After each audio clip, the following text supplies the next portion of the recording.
Welcome back, counsel. Thank you. Hello.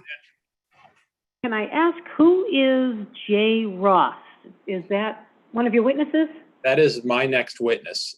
He is the Okay. consultant from VHB. All right, I'll let him in then, okay? Is that all right? That's fine by me.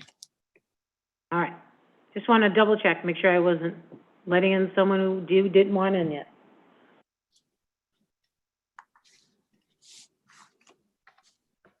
Okay, so is everyone in the room that we need?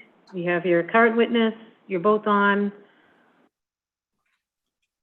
Are we missing anyone? I don't know if Mr. Ferguson is back. I don't know if he's back yet. Mr. Ferguson, are you back with us? There he is. Okay.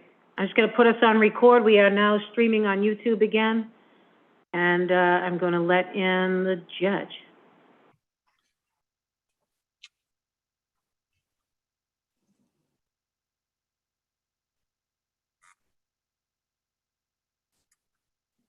Minute to cook. Yes, you won't even do a new one. It'll just all in one. I can remember.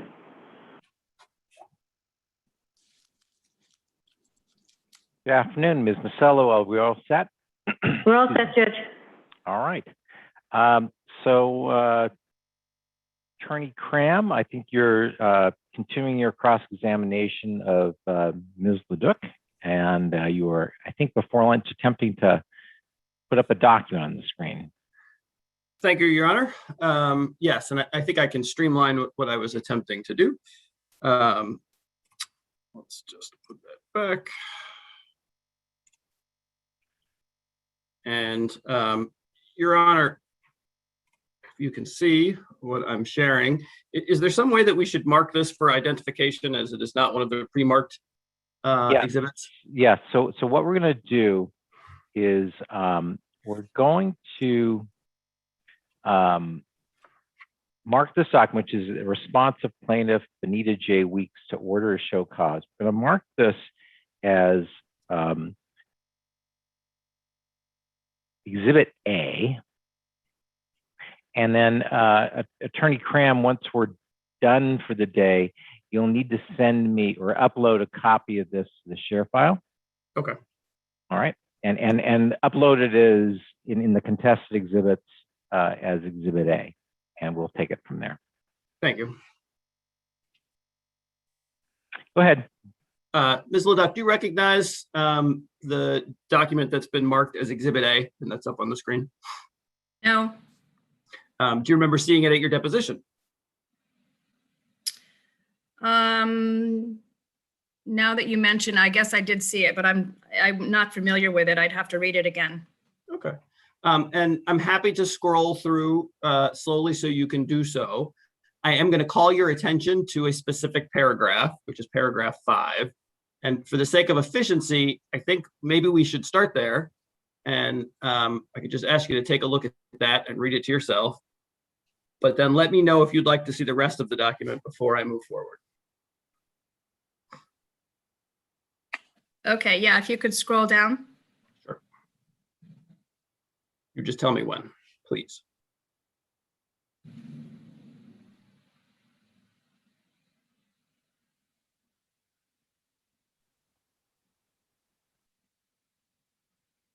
Okay.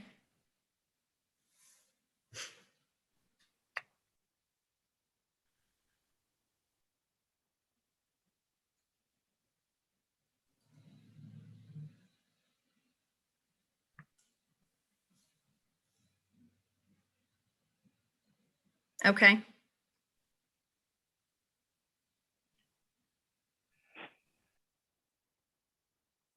Okay.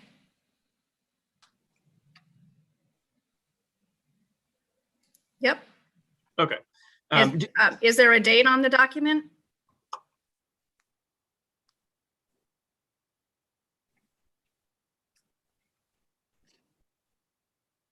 August 16th, 2019?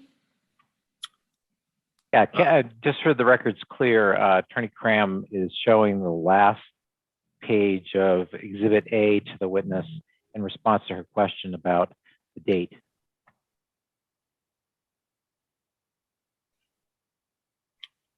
Okay. Do you now recall seeing this document in your deposition? Yes. And just calling your attention back to paragraph 5, it is true, is it not, that as of August of 2019, pursuant to the discussion at the April 22nd, 2019 status conference, the planning board was then working on its own mitigation plan for addressing Palmer Motorsports track noise, but it had not issued a mitigation notice to Palmer Motorsports yet.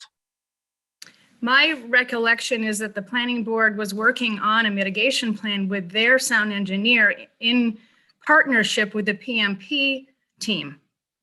Okay. And so do you know whether or not this statement in paragraph 5 was true when it was made? If it's stated, I guess it's true. I mean, this was back in April 22nd, 2019. My main recollection is the judge's order that was issued on January 14th of 2020. So beyond this date. But so sitting here today, you don't know whether or not the statement in paragraph 5 was true at that time? At that time, what I don't understand your question. At what time? August of 2019, when it was made? My recollection is that the planning board was working on a mitigation plan. It very well could have been on August 22nd, 2019. Okay, but so my question was, do you know whether or not this statement was true as of August of 2019? Wait, Attorney Cram. August or- wait, hold on a second, wait. So Attorney Cram, the document that you, Exhibit A is dated August of 2019, and paragraph 5 also mentions an April 22nd date. Could you be a little clearer in your questions of witnesses to what date she's being asked to focus on for purposes of telling the court whether something was true or not? Well, sure. I mean, we can do it in both ways. It's your question, but Yes. I was confused as to what date you were asking the witness to talk about. Ms. Leduc, as of August of 2019, do you know whether or not the statement in paragraph 5 was true? I don't know. Okay.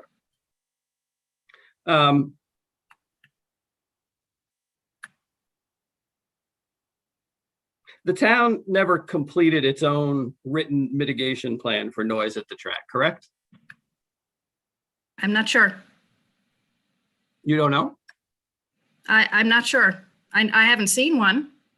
Okay. Do you know if the planning board ever completed a written mitigation plan for noise at the track? I'm not aware that they completed one. Do you know if anyone else that is affiliated with the town or who works for the town completed a written mitigation plan for noise at the track? I'm not aware of one. And then are you also not aware of any mitigation plan that the town issued to Palmer Motorsports? No, I recall working in conjunction with Palmer Motorsports Park, that the effort was supposed to be a joint effort. And so the town, since 2019, has never issued an order directing Palmer Motorsports to implement certain mitigation, correct?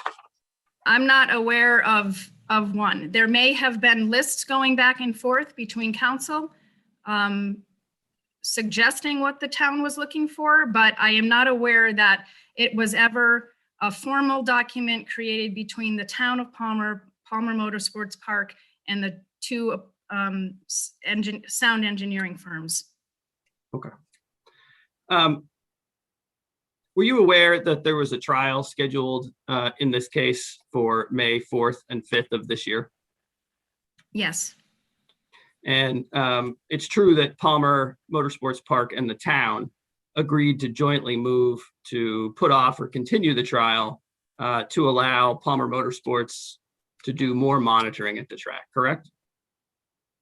Yes. And Palmer Motorsports did the monitoring that the town agreed to, correct? Yes. And Palmer Motorsports consultant promptly provided a report to the town about the monitoring that was completed, correct? Yes, And the town had its consultant review that report, correct? yes, The town never shared a peer review report authored by its consultant with Palmer Motorsports, correct? I haven't seen one myself. Meaning that the town's consultant did not issue a written report to the town? I have not seen one. Do you know if the consultant did issue a written report to the town that you have not seen? I'm not aware of one. Okay, thank you very much. I have no further questions. Okay, Attorney Heap. Thank you. Thank you, Your Honor. If we could go back to a blank screen, that would be great. Oh, sure. Yes. Thank you. Thank you.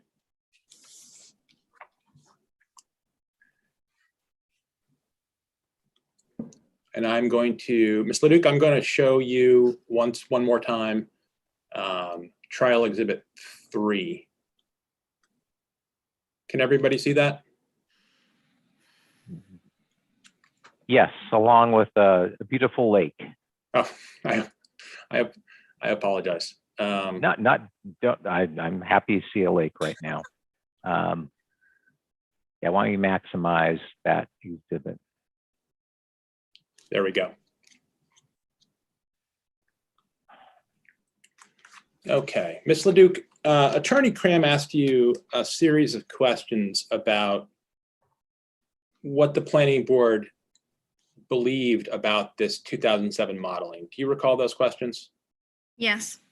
And if I go to page 2 of this document, I'm going to direct your attention to about halfway through the first paragraph on this page, which says, to address the worst case scenario, our modeling assumed that the vehicles on the road course would all be generating the maximum allowable levels at the same time. For the driving schools or time trial clubs, the maximum number of vehicles on the course would be 25. For the race clubs, the normal maximum number of vehicles on the course would be 40, but more typically, there would be no more than 24 vehicles on the course at one time. Is that an accurate recitation of that half of a paragraph on page 2? Yes. Is it your understanding that the planning board believed the maximum sound levels predicted in this 2007 model were worst case scenarios? Objection. Yes. Hold on a second. Wait a second. There's an objection, Ms. Lick. What's the objection, Attorney Cram? She's being asked what board members who are not present at this trial believed. Didn't you ask her Mhm. what the board members believed in your cross-examination? I don't believe so. I believe I asked what RSG told the board. No, I think the questions were phrased more in terms of, was the planning board aware that ... I tell you what, maybe Attorney Heap, you can rephrase the question in the similar manner that Attorney Cram asked his questions about what if the witness was aware of the planning board's knowledge. I will do my best, Your Honor. Thank you. Ms. Leduc,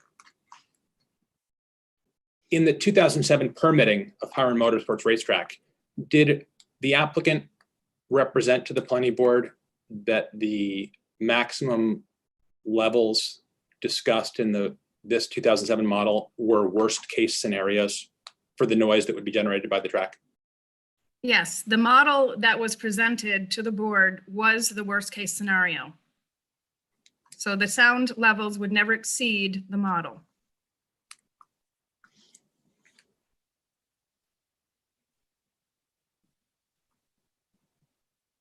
And do you believe it was the planning board's understanding that the sound levels to be generated by the track would never exceed what was discussed in the 2007 model? Objection. Sustained. I was more comfortable with the way you phrased the last question, Attorney Heap. Thank you, Not Ron. this most recent question. Thank you. Just to confirm, Ms. Leduc, did RSG represent to the planning board that sound levels that would be generated by the track would never exceed those discussed in the 2007 model? Yes. Thank you.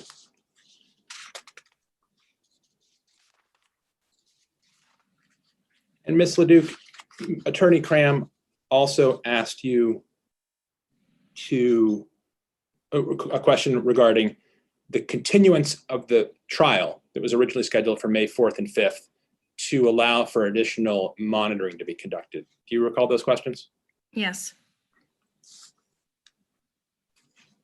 When the town agreed to have that monitoring be conducted by Palmer Motorsports, did it understand specifically how many cars would be on the track at any particular time? No. Not before the testing. Thank you. No further questions, Your Honor. Attorney Cram? Yes. Is it your testimony that this document that is still up on the screen and marked as Exhibit 3 says somewhere that the sound levels emanating from the track will never exceed the predicted values? Can you state that question again? Yeah, is it your testimony that this document that's been marked as Exhibit 3 says somewhere that the predicted sound levels, or the sound levels that were predicted to emanate from the track would never exceed the values in this document? My testimony is that it was stated to the planning board using this document that the actual sound levels would never exceed the model. And that's not what the sorry, go ahead. Well, it's based on LMAX measurement so that the instantaneous sound was shown on the model. It would never be louder than the model. Where does this document say that the sound would never be louder than the model? Where Attorney Heat pointed out in the upper portion of the document, it was stated that even though the section that you pointed out lower in the document about variables, there's always going to be variables that affect the sound, but that the operation of the track would have to consider those variables so that it would never exceed the model. Doesn't the letter actually say that the levels from the track may be louder than predicted under certain atmospheric conditions? And that needs to be considered by the track operator so that the model is never exceeded. And that's how it was presented to the planning board, and that is how they based their decision in 2007. And the model was going to be tested actually once up and running. And one of the things that the model says is that atmospheric conditions will impact the actual sound impacts in the surrounding neighborhood, correct? But it doesn't. But the model doesn't give those facts. The atmospheric changes, weather, wind speed, doesn't give permission to exceed the model. They have to be considered by the track operator and considered. That's why the model was never to be exceeded. And where does it say that? That's the understanding that was how it was presented to the planning board, that this is the worst case scenario. These sound measurements will never exceed the model. And then the model needed to be tested to make sure that the sound was in compliance. So that's always been the understanding. And so it's your view that the last paragraph of this report should be ignored? It's good to be pointed out, but again, those variables, there's always going to be variables. It needs to be considered. If on one certain day, the weather and the cloud cover and the wind is directing the model to be exceeded in a certain section of town, then the cars need to operate either with more baffles or less less sound coming off the track. It's just part of the park management. And does the permit say that? Does the permit say that? Does the special permit say what you're saying? The special permit references this document and the model, and that the model needed to be tested. Okay. And did the special permit's reference to the model include this last paragraph?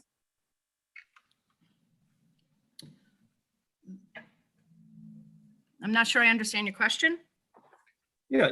Did the something in the special permit say that the last paragraph of the model concerning the impact of atmospheric conditions should not be considered when the model is validated? No. And in fact, since one of the things that the model says is that atmospheric conditions are going to have an impact on measured sound, wouldn't part of validating the model be to establish that that is true?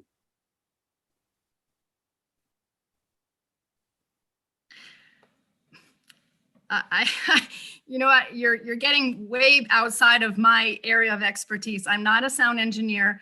I am testifying. You asked me a question about what my testimony is on this document, and I've already stated what it is. Okay.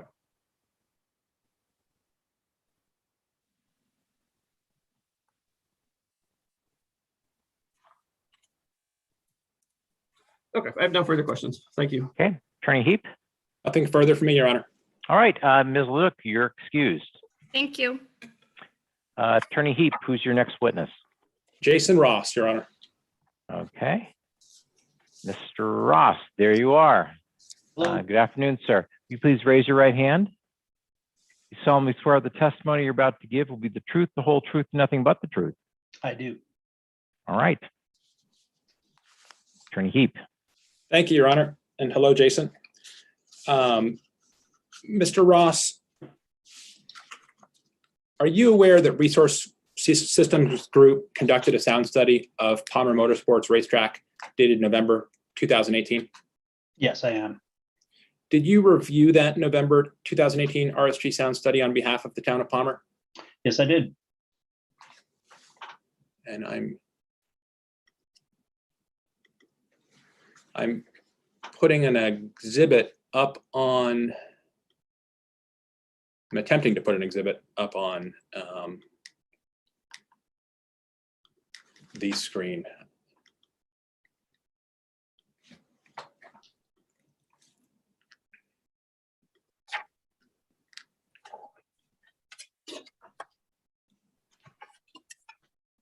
Mr. Ross, this document is labeled Trial Exhibit 4. Are you familiar with this document? Yes, I am. And is this the November 2018 sound study that you reviewed on behalf of the town? That is the study that I reviewed, yes. Thank you. And can you describe your findings with respect to your review of this sound study? Yes, I can. This report documents sound measurements that were conducted by RSG. I was present for a portion of those measurements at each of the 4 locations that measurements were conducted at. During the measurements, I had observations about the audibility of racetrack noise. And from what I recall about the findings of this study was that the sound levels at the entrance location to the park in particular were up to 21 decibels above the modeled value, and that over the measurement period, they exceeded that modeled level approximately about a little less than half the time, 46% of the time, I believe. Additionally, there were observations and measurements made at the church location which also exceeded the modeled results. I believe those exceedances were up to 9 decibels for a smaller period of time. I forget the exact percentage, maybe about 20%. At the other sites, there was a site at a cemetery and a site up on the northeastern end of the park at a near a residential area, and the noise levels from the track were either faintly audible or were not exceeding the modeled level. Thank you very much. And now I'm going to show you a document labeled Trial Exhibit 5, if I could. Okay, it's up. Your Honor, I apologize. It wasn't doing that originally, but it's popping up the documents small. I will attempt to. Oh, no, it's fine, but I do appreciate your enlarging them, but go ahead. Great. Mr. Ross, I'm showing you a document labeled Trial Exhibit 5. Are you familiar with this document? Yes, I am. And can you tell me what this document is? This is a memorandum that I prepared based on my review of the report that RSG prepared on November 1st, 2018. Thank you. And are your findings in this document consistent with the ones you just described for the court? I believe so. Thank you.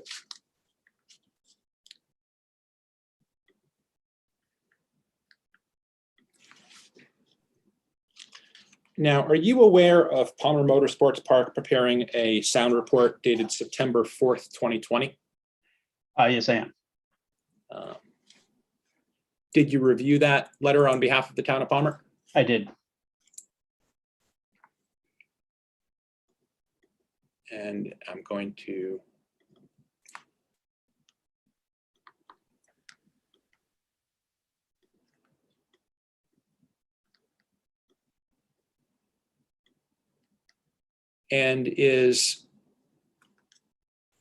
now I'm showing you a document labeled Trial Exhibit 7. Is this a copy of the sound report dated September 4th, 2020 that you reviewed on behalf of the town of Palmer? Yes, it is. Thank you. And can you describe for the court what your review of this September 4th, 2020 letter disclosed? Yes. Cross Spectrum Acoustics was hired to conduct additional noise measurements of the park. I believe these measurements were conducted in July and August of 2020. And I was not present at those measurements. I was not made aware that those measurements were going to be conducted. I recall from this report that the findings of the sound levels at the entrance were up to, I believe, 61 decibels and exceeding the modeled level for a period of time. I forget the exact percentage of time that sound levels exceeded the modeled value, but they were up to about 10 decibels above the modeled value. And that was during the August measurements. During the July measurements at that site, I believe measurements were not exceeding the modeled level. Thank you.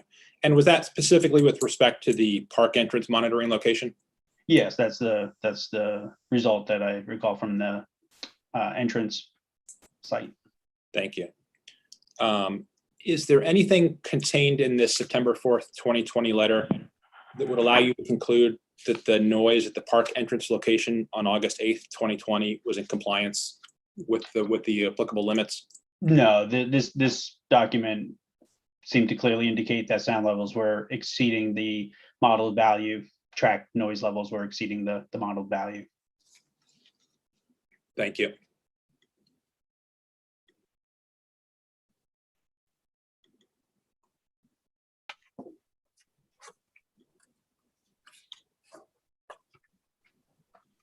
And now I'm going to put up what is labeled as Trial Exhibit 8.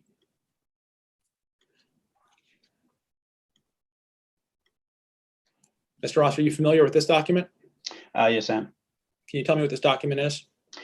This was my memorandum, or actually it was more of a letter to you on my review of the CSA report dated September 4th, 2020, of the measurements that were conducted in July and August of that year.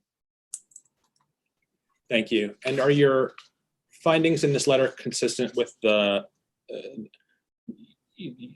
ones you just described to the court with respect to the August 8th, 2020 racing event? Yes, I believe so. Thank you.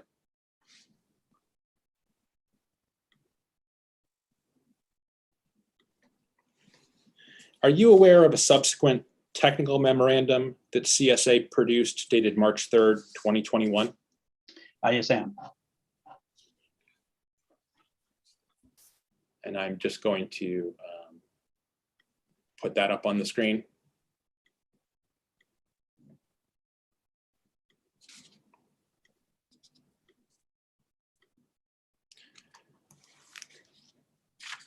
Are you familiar with this document that's labeled Trial Exhibit 9, Mr. Yes, Roth? I am.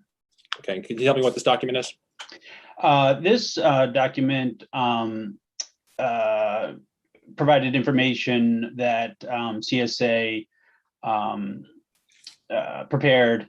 They essentially did a subsequent analysis of noise data that they'd collected from July and August, and seemed to come up with a new finding of the amount of time that sound levels exceeded the modeled value at the entrance.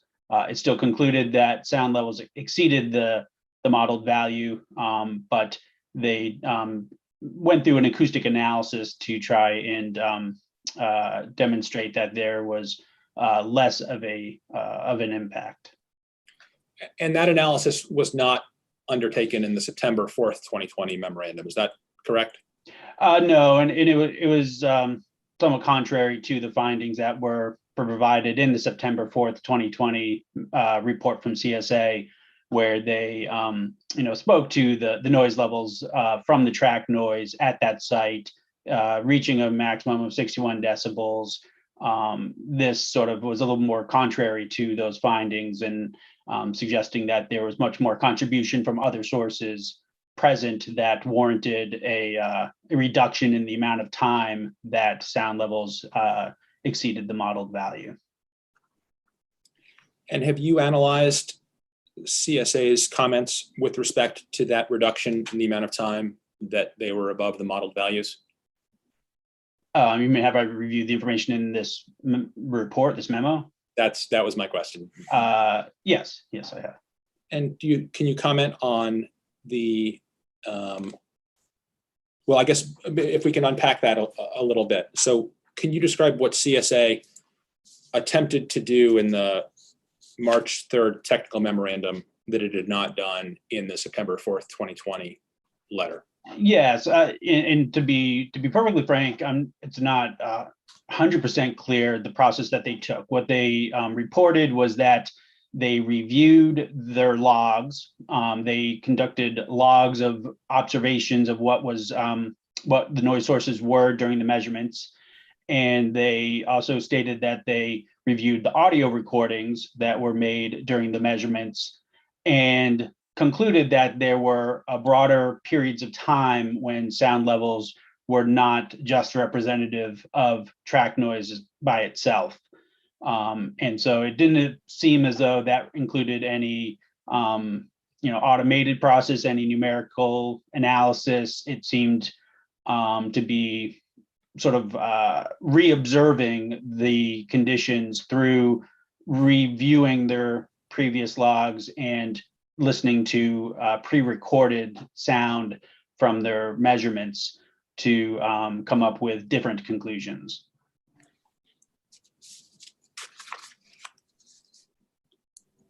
And is that conclusion stated on, sorry, I'm scrolling down. Is that conclusion stated on this page 6, in the second paragraph? Yes, I believe they concluded that after the reanalysis of the data they collected, that there were a remaining 164 seconds of sound that exceeded the modeled value. And do you have any comment as to that reduction down to 164 seconds of monitored sound being attributable to the track? Objection. Your Honor, I've let this go a little ways, but the opinions that the town is trying to elicit from Mr. Ross have never been disclosed before. And Okay, well, hold on a second. Did your client make a request for disclosure of those opinions?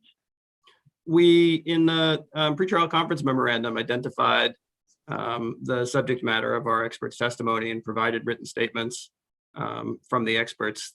No. My question to you was, in the lead up to this contempt trial, did Palmer Motorsports Park serve discovery requests or make similar requests of the town to disclose what Mr. Ross was expected to say at trial? We relied on the statement that the town made in the pretrial memo. And okay, so you're answering my question. No, you didn't ask for it.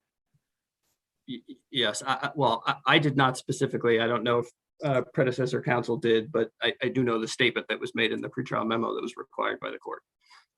Okay, but so the objection that it wasn't disclosed is overruled.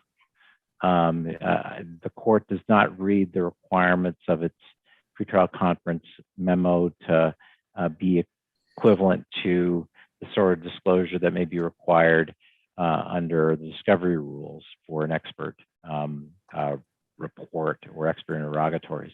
Do you have another grounds for criticizing or objecting to Mr. Ross's testimony? Nope, those are the grounds. I appreciate your ruling. Okay, all right. So objection overruled. Last thing I wrote down was that the second paragraph on page 6 seems to draw a much lower, conclude that a much lower period of time demonstrated exceedances solely traceable to the track. And that's the last thing I got from Mr. Ross. So go ahead, Attorney Heap. Thank you, Your Honor. Mr. Ross, do you have any comments relative to the finding in this CSA technical memorandum that only 164 of those seconds, 164 seconds of the monitoring period are attributable to track noise? Objection form. Okay, want to rephrase the question? Thank you, Your Honor. Mr. Ross, can you comment on the finding in the CSA technical memorandum that only 164 seconds of the monitoring period are attributable to track noise? Same objection. Same ruling. Objection sustained. This expert witness can be asked for his expert opinion on something, but you can't just ask him for his comments. Mr. Ross, do you have an opinion as to whether only 164 seconds of the monitoring period are properly attributable to track noise? Based on the logs that were made by CSA during the initial measurements, based on the reporting that they did in their previous memo to this document, I forget the exact date, it seemed much more apparent that there was a predominant amount of time where track noise was dominant. Those notes indicated that track noise was loud. And I believe at one point in that memo, it speaks to it being the predominant source. So based on those notes of those observations, it would seem that a reduction of the time attributable just to track noise down to 4% of the measurement in 164 seconds seems dramatic to me. Thank you very much. And I will just show you one last exhibit.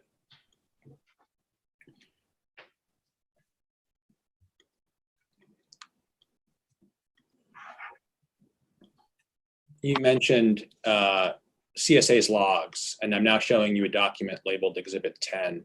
If I scroll down to page 2, is this the document that you were just referring to a moment ago when you mentioned logs?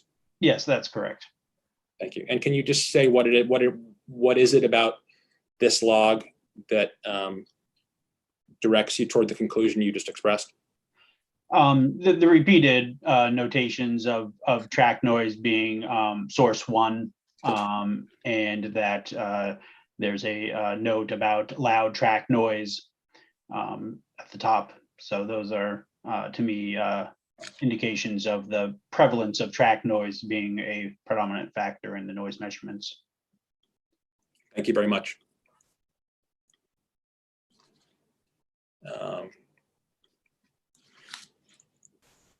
Now, are you aware that CSA conducted another round of monitoring at the park entrance location on May 2nd, 2021? Yes, How are you aware of that? I was present at those measurements. And how long was monitoring conducted for that day? It was approximately an hour. And did you conduct monitoring of your own while you were out there on site? I did. I had a sound level meter that I had set up at that very similar location and had made observations during those measurements to observe the sound levels and what was going on. And were your monitored results generally consistent with those that CSA reported? Yes. From the May 2nd monitoring? Yes, And was that about a maximum of 51 decibels? that's correct. Great. And based on the results that were monitored on May 2nd during that hour of racing, is it your opinion that there's a benefit to conducting additional monitoring at future racing events at Palmer Motorsports? I do believe there is a benefit to additional noise monitoring. And For can you race why events. why is that? I think, as we can understand, sound is a tricky phenomena, and there are many different factors that can account for changes in sound level. One thing in particular that was relevant to the noise measurements conducted on May 3rd, was it May 5th? Early May 2021, were the wind conditions. There was a slight to moderate upwind condition where the wind was blowing from the microphone to the track. And those type of conditions are not representative of a worst case scenario. They can affect sound levels and very well may have. Additionally, there was the fact that, previous noise monitoring showed that there was failures with the noise mitigation that was installed with broken panels and missing panels. And I think that demonstrates there's a less of a permanence to the noise reduction that may be provided by those systems. Some of the photographs that I reviewed showed some slight gaps, some openings. I think that's indicative of something that would say, hey, let's continue to monitor to get an understanding of that those things will still be in effect. Additionally, the type and number of vehicles that were present during the 1 hour of measurements may not be representative of the worst case conditions that were used in the 2007 model. It wasn't clear exactly what type of vehicles were present or if any of them were generating sound levels that are closer to what was assumed in the model, which was, I think, 95 decibels at 50 feet. So there are various elements to the sound conditions at the park that could benefit from additional monitoring when some of those factors may change. Thank you very much, Mr. Ross. No further questions, Your Honor. Okay, Attorney Cram. Thank you.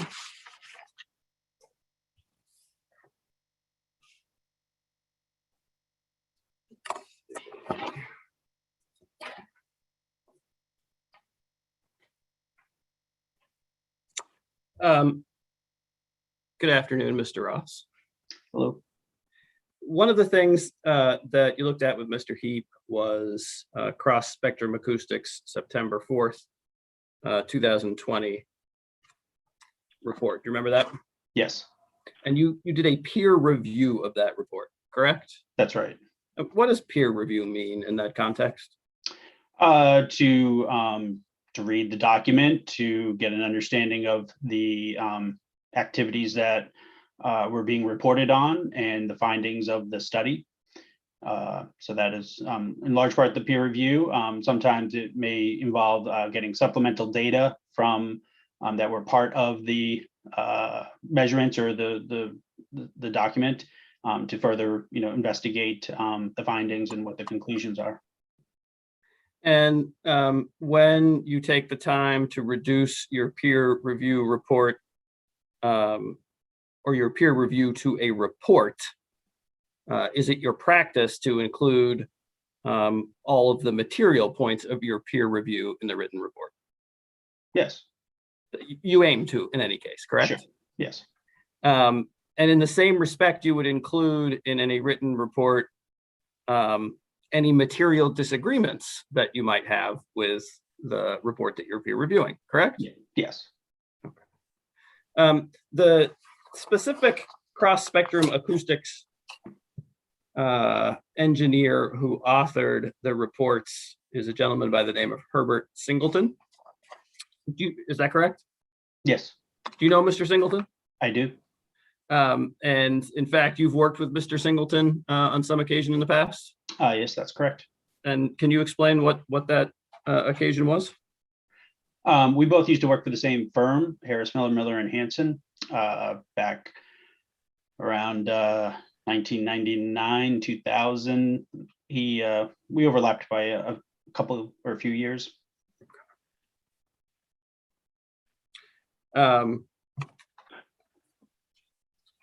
And with respect to cross-spectrum acoustics September 4th, 2020 report, you did reduce your peer review to a written report, correct? That's right.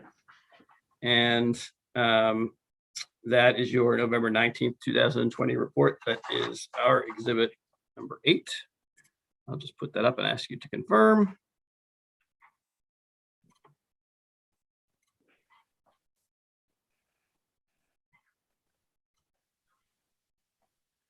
All right, we'll try.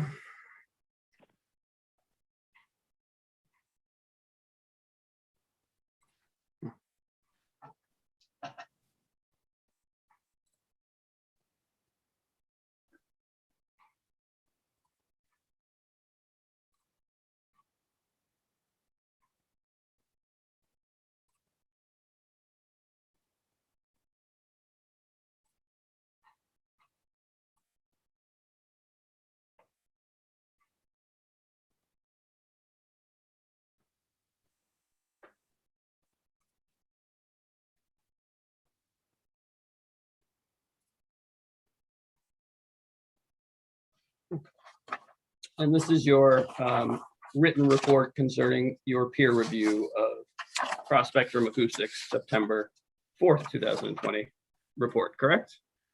I'm not seeing anything shown on the screen if you're referencing that. I'm sorry. That's all right. How about now? There we go. Great, thanks. Yep, that appears to be my peer review of the September 4th memo. And with respect to, you have a section on the first page called measurement methods, correct? Sure. And you agree in that section that cross-spectrum acoustics used appropriate collection equipment. That's correct. That included both sound level meters and anemometers to record wind speed and direction, correct? Yes. And what is an anemometer, and am I pronouncing it correctly? An anemometer. It measures wind speed and direction. And that's important to measure because it's one of the things that can impact noise measurements in the field, correct? That's right. And you agree that CSA's sound level meters complied with the American National Standards Institute Class 1 precision? Yes. What does that mean? It has a certain level of accuracy in the results that it collects. What level of accuracy? Typically within a decibel or less.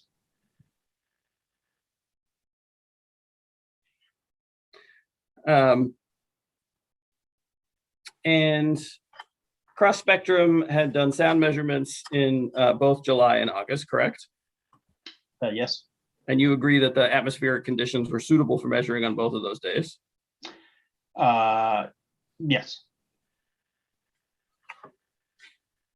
And CSA staff, or CSA reported that its staff had attended measurements to make observations and log dominant sources of noise and to note events, correct? Yes. And you looked at their records that they generated in that process, correct? Yes.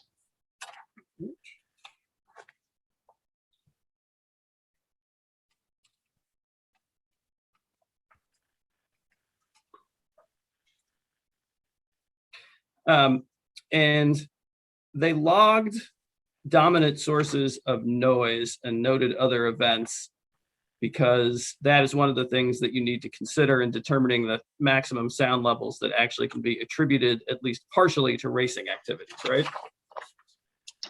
Yes. And does that mean that the recorded sound levels that Cross Spectrum Acoustics noted are attributable at least partially to racing activities?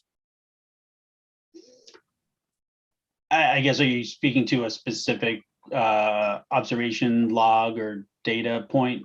I guess I'm not 100% clear, certain of the question. Okay, bear with me for 1 second.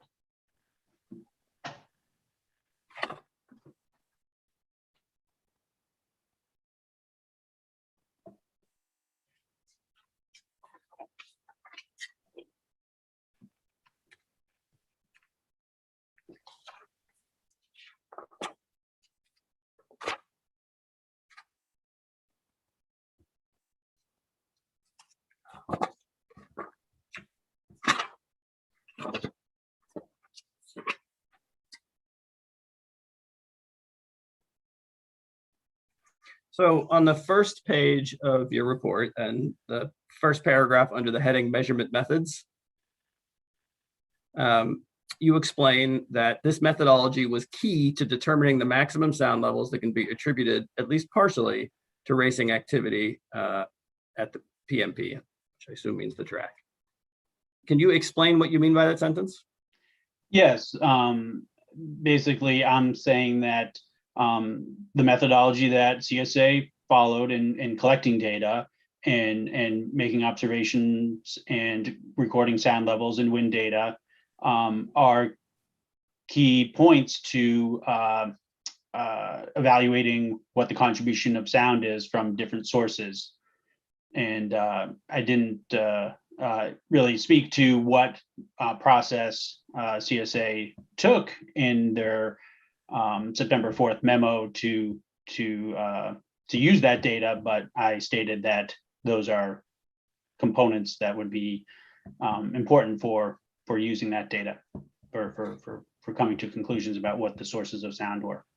And this is one of the places in your memo that you were careful about the language that you chose, correct? Throughout the whole document, I'm careful about the language. And so when you spoke to the maximum sound levels that can be attributed at least partially to racing activity at the track, that's because the sound levels that are observed when there's racing at the track may include both noise from the track and from other sources, correct? Any noise measurement is going to include sources from perhaps more than one source. So Okay. it wasn't anything specific to any specific measurement or result. It was just about the methodology used to collect data.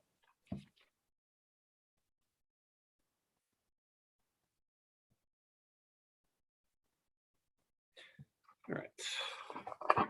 Turn to the next page of this document.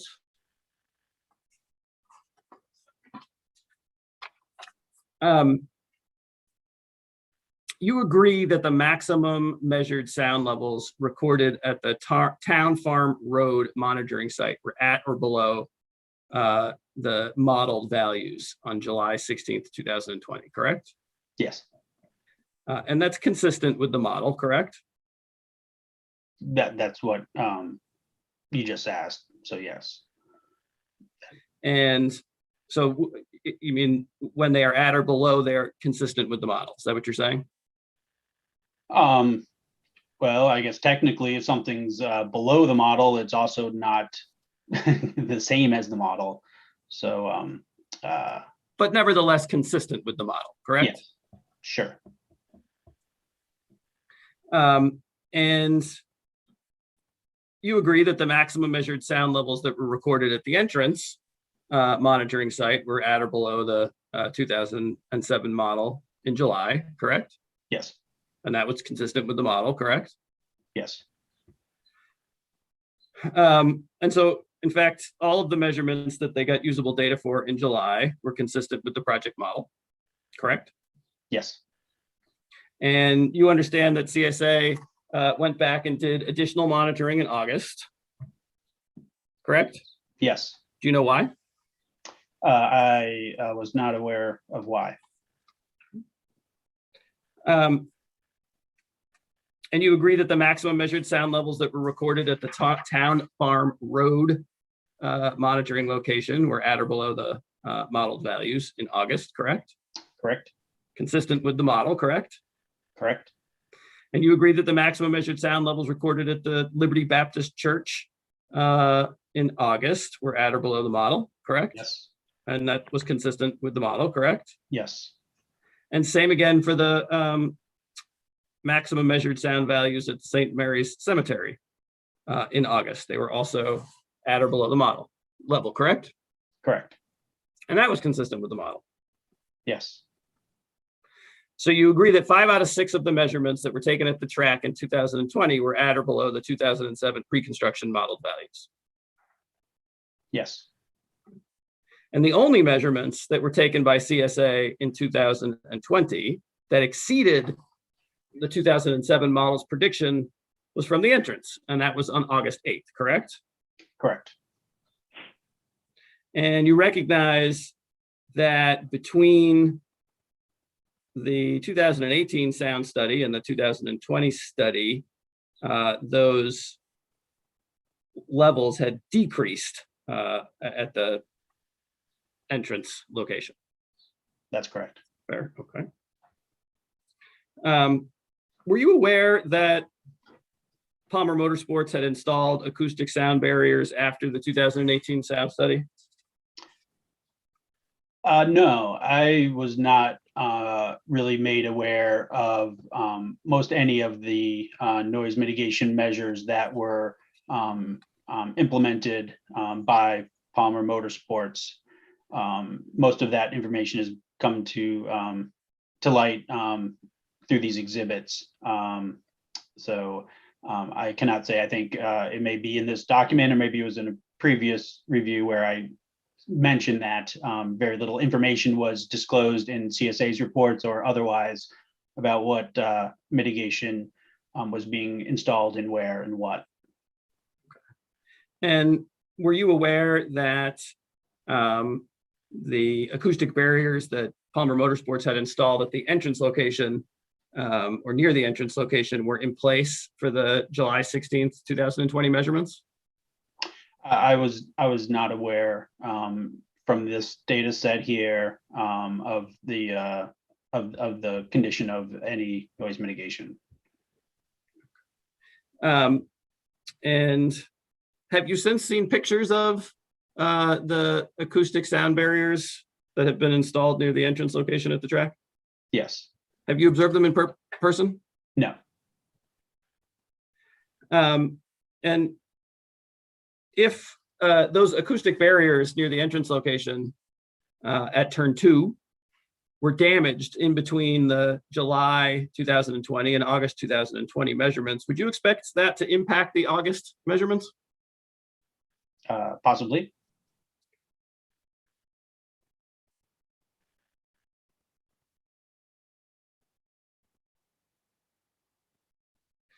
You did note, as you've just testified in your report, that CSA sound study did not specify whether Palmer Motorsports had installed sound mitigation since September of 2018, correct? So in this report here, I believe this may have been where the conclusion was that they should fix mitigation that was installed, but there was limited information in that document about where the mitigation was, or really any of the specifics related to it. Did you ask the town whether it knew if mitigation had been installed at the track since September 2018? I've had discussions with Attorney Heap. There has not been a significant amount of information about what mitigation, where, or in what means was being implemented by Palmer Motorsports. Did you ask Palmer Motorsports or its consultant if mitigation had been installed prior to the 2020 measurements? It was not my role to engage in direct conversations with Palmer Motorsports. What about its consultant? I didn't speak with him about this.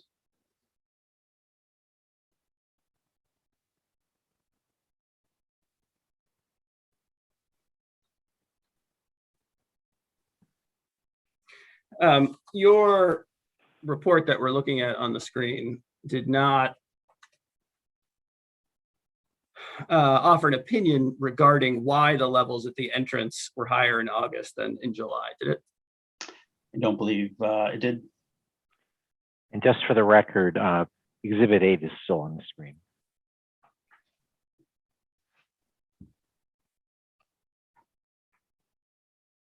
Thank you.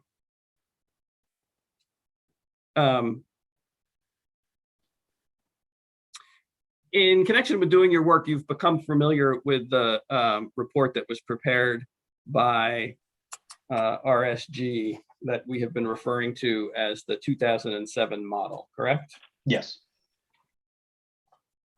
Is it true that the RSG used something called the CANDA-A program to predict noise that might be generated by track activities? CADNA-A, I believe it refers to that program, yes. It's CADNA-A? Yes. Thank you.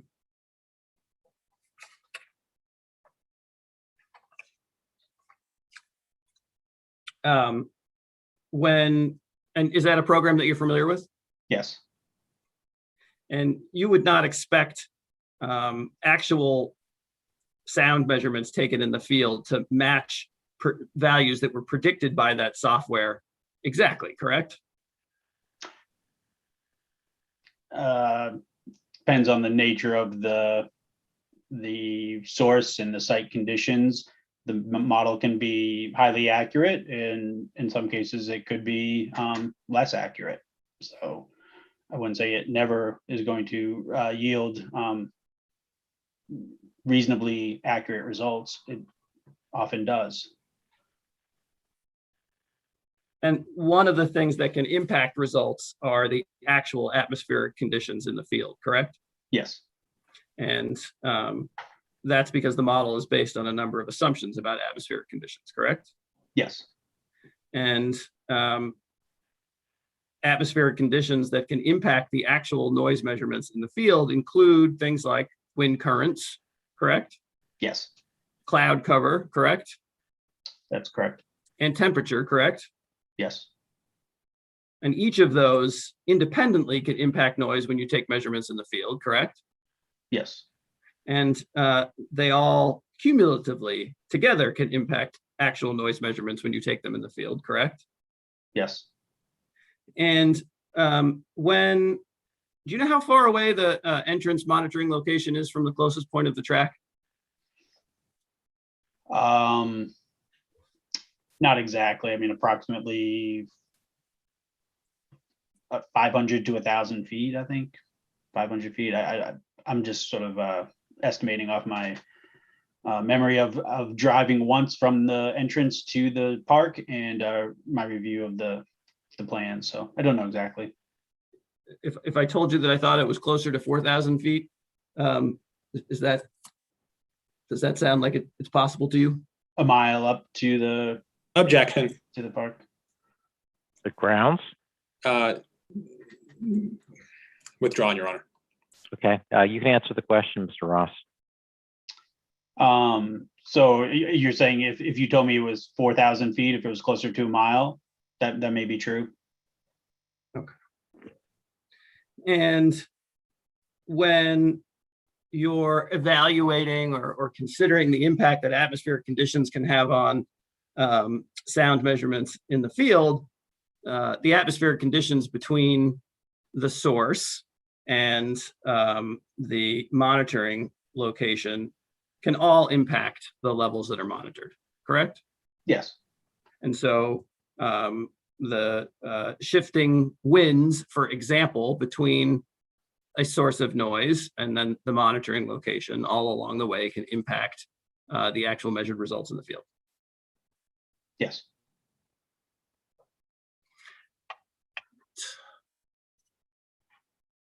Just going to turn quickly back to the model.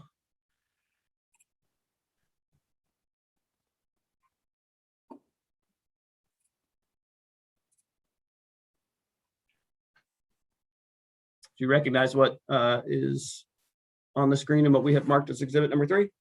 We don't have it on the screen yet.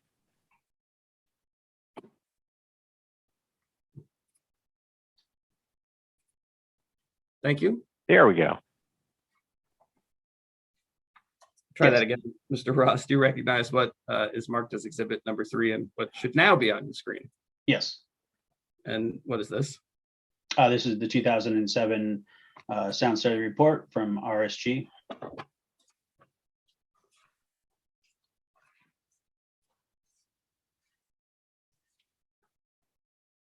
And one of the things that RSG said is that the actual sound generated from the track might be quieter than predicted on a sunny afternoon when residences are upwind from the course, correct? I don't know. Could you show me that passage if you want me Oh, I'm to sorry. state that in here? Yes, definitely.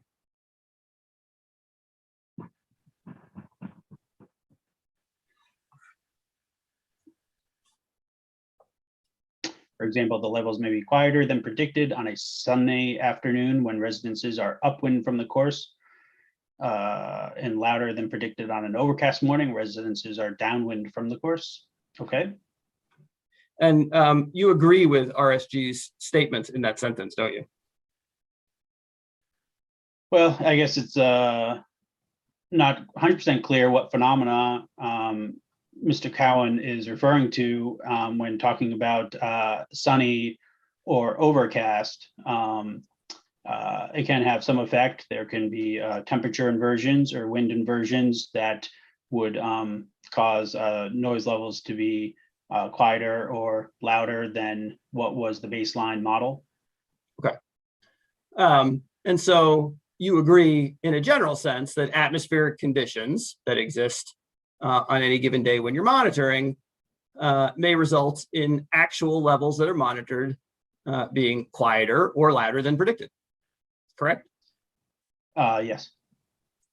And RSG explains in the next sentence that the variations cannot be quantified because of the unpredictable nature of atmospheric conditions, which is why we evaluate average conditions. Do you see that?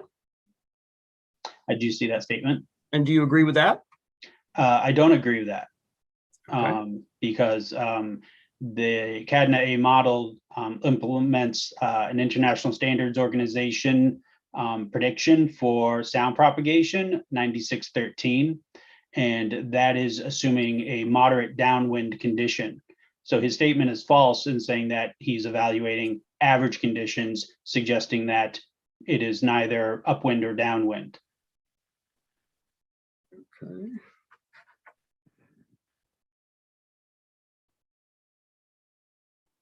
But you do agree that the variations cannot be quantified because of the unpredictable nature of atmospheric conditions, correct? I don't agree with that either. There's a lot of research and studies that have been done, perhaps some more recent than 2007, but there's quite a body of literature and research into how sound is affected by different atmospheric conditions. So I would not agree that it cannot be quantified. He chose not to. Perhaps he was unable to. And so what you're saying is that you could quantify today how much of an impact various atmospheric conditions might have on sound measurements that are taken in the field. One could try. May not necessarily be perfectly accurate, but one certainly could try to quantify that. And aren't there an essentially or nearly infinite combination of atmospheric conditions that might exist in the field on any given day? There are expected ranges for any of the conditions that we discuss, from temperature variations to wind variations. Granted, you may or may not include tornadoes or hurricanes when you have exceptionally high winds, but otherwise there are wind roses of sound, of wind directions and speeds available in nearby areas. So I'd say that everything is within a range, but the combination of specific intricate conditions certainly is plentiful. And as a result, at least it would make it very difficult to quantify the variations that you might see with respect to the actual measurements in the field, given all those variables that you've just identified, correct? I wouldn't agree that there's a certain amount of difficulty in looking at a wide range of atmospheric conditions. You can look at worst case temperature, worst case wind. You could look at a range of set of examples of typical atmospheric conditions, and it isn't overly difficult. Okay, and did you do that with respect to your work in this case? In this case, no. Yeah. I'm sorry, I spoke over you. I didn't hear your answer. No, I have not. I did not do any such analysis for this project.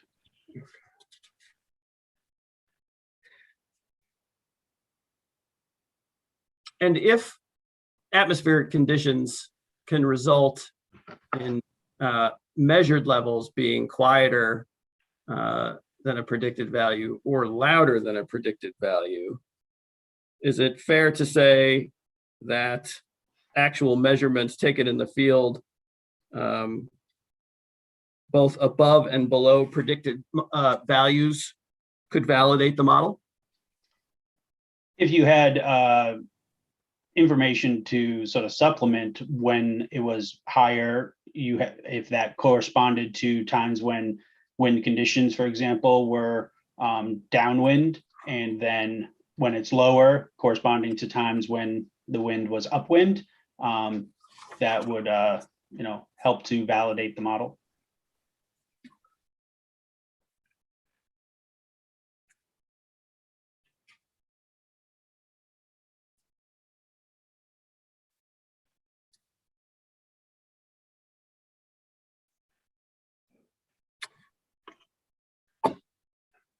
Going to turn your attention to what we've marked as agreed exhibit 13.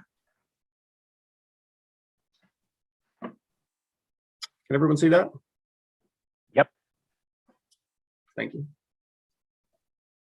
Do you recognize this? Yes. Mr. Ross? What is this? This is a memorandum prepared by Cross Spectrum Acoustics on the measurements. Of the measurements conducted in May, on May 2nd. I wasn't certain of why it was an addendum to the March 3rd technical memorandum, because it seems somewhat separate content. And you testified that you reviewed this report, Yes, correct? And you didn't prepare any written report concerning your review of this report. that's correct.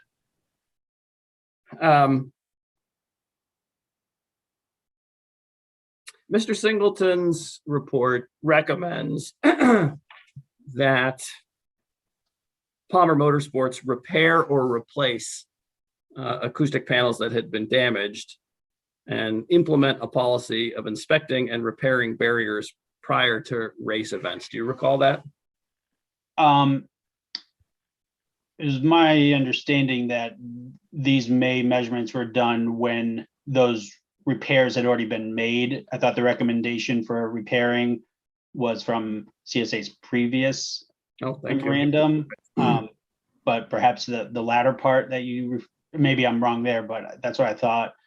And the latter part of recommendations for further consideration of noise mitigation, I guess maybe in here, if you wanted to point me to a specific.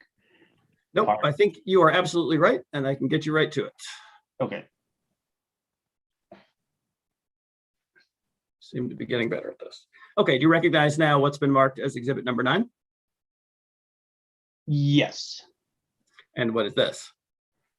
I actually, maybe, is this the initial report of the March 3rd, 2021? So this was when CSA further evaluated the measurements from August and July of 2019, 2020. Thank you. Yes, so I am familiar with this. Thank you. Okay. Sorry to have been confusing in the first instance. That's all right. So this report does indeed include recommendations on page 7 and 8. And are you familiar with those? Yes. And is it accurate that Mr. Singleton in this report recommended that Palmer Motorsports repair or replace damaged panels, damaged acoustical panels, and implement a policy of inspecting and repairing acoustic barriers prior to race events? Yes. And do you agree with that recommendation? Yes.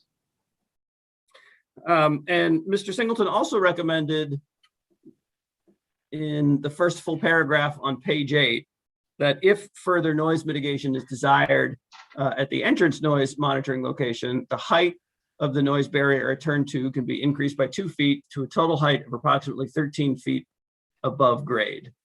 Do you agree with that? I agree with what he wrote. I think I haven't, I think as I mentioned before, this doesn't even tell me exactly what the length of barrier is, doesn't show the barrier around turn 2.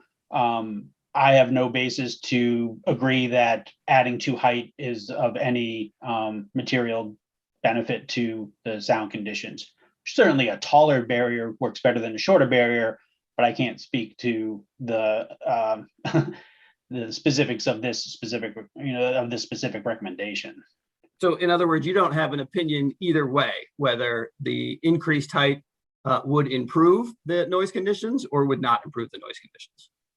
Oh, I certainly would state that a taller wall will improve the noise conditions under almost all situations. Okay, and you just can't offer an opinion today about how much in this case. Is that what you're saying? Yes, or why 2 feet? Okay.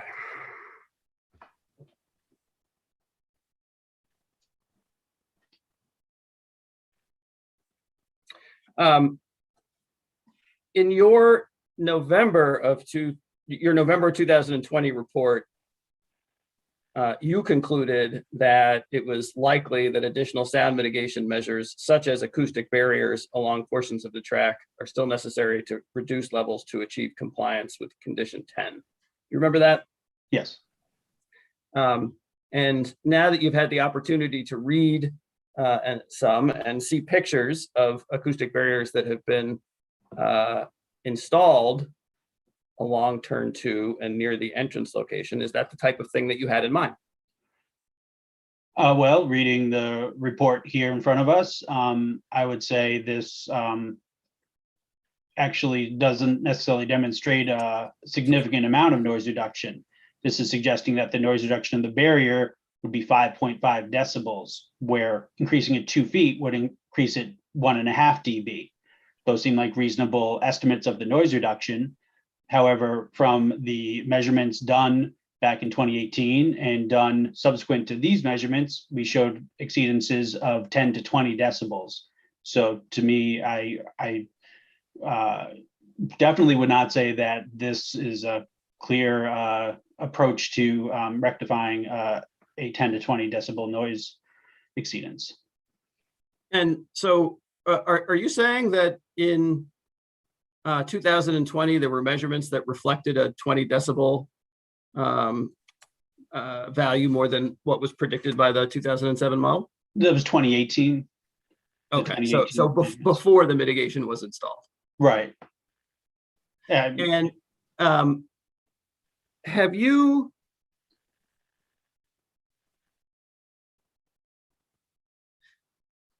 you're aware that there were measurements taken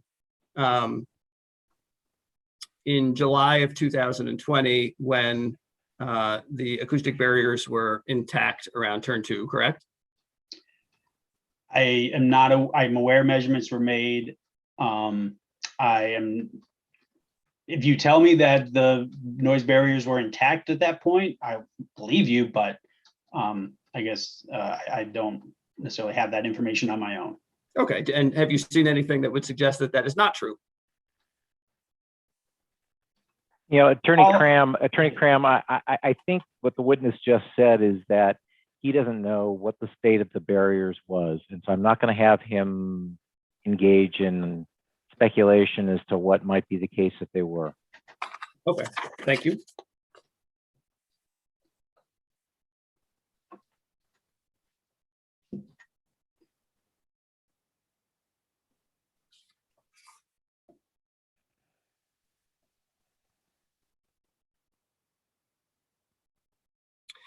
With respect to the monitoring that Cross Spectrum did on May 2nd of this year, you've testified that you were present along with Mr. Singleton, correct? Yes, And you brought your own monitoring equipment, correct? that's correct.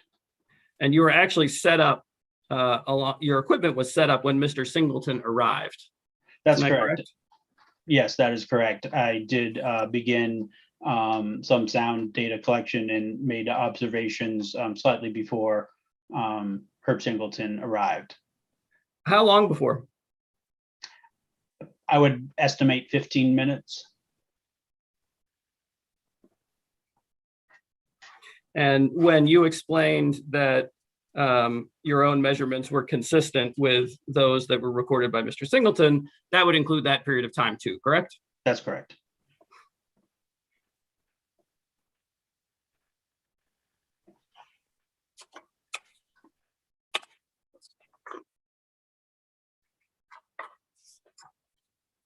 And you never authored a report concerning Mr. Singleton's May 2021 technical memorandum, correct? Correct.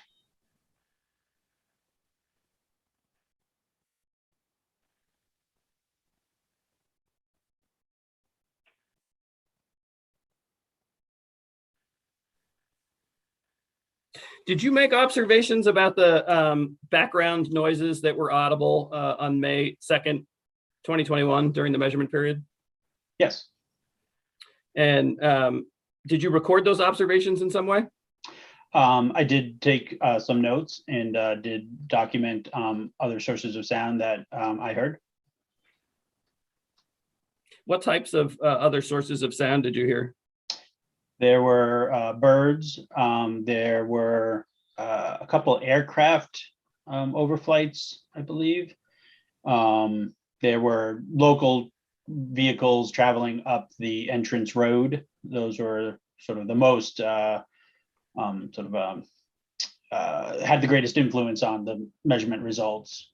And then other, more distant traffic, wind in the trees. Is it fair to say that some of those background noise sources were as loud as the track on that day? on that day. I would say, some of those sources were louder than the track. I believe the aircraft overflights. In some cases, the birds were of similar, perhaps higher sound level than the track. So on May 2nd, 2021, at times the birds were actually louder than the noise that was being generated from the racetrack, correct? Yes, with sound levels in the upper 40s to lower 50s, bird noise was a factor in what those noise measurement results were. And when Mr. Singleton took measurements of the noise that was being generated from the track, for example, when he recorded 51 dBA, that may well have included some of those background noises, correct? It was my understanding that his report looked to find times when track noise was the predominant source of noise, and that there was not a significant influence from other sources.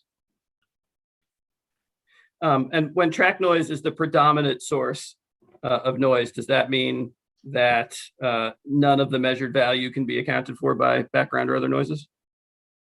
There's always contribution of noise from other sources in a measurement.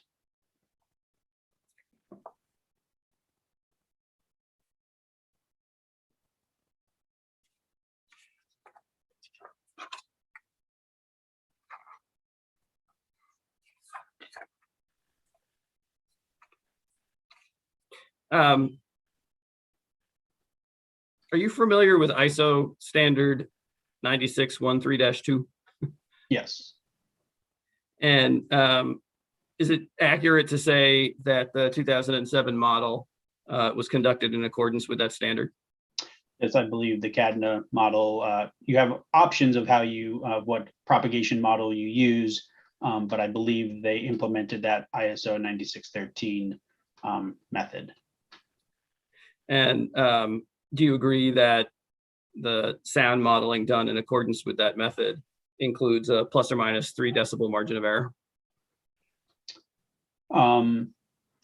It may be that the that model is considered to be accurate within plus or minus 3 dB. You don't know? I would need to review the ISO standard. I would want to review to have more assurity, but that has been put forth in some of these documents as a basis. So I have relied on that at this point. And it doesn't strike you as unreasonable in any case? Not terribly unreasonable to have that.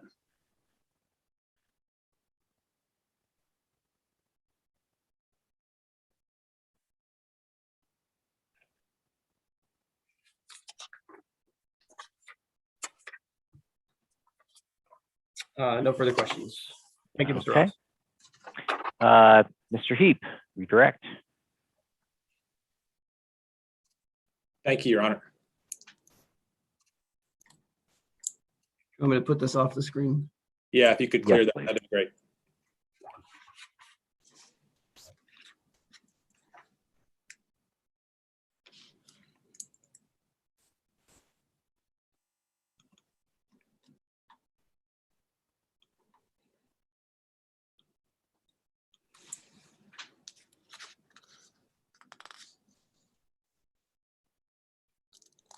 Mr. Ross, sorry. Let me expand this. Mr. Ross, Attorney Cram directed your attention. Well, I'm sure what I have up on the screen is labeled Trial Exhibit 3. This is the 2007 RSG model.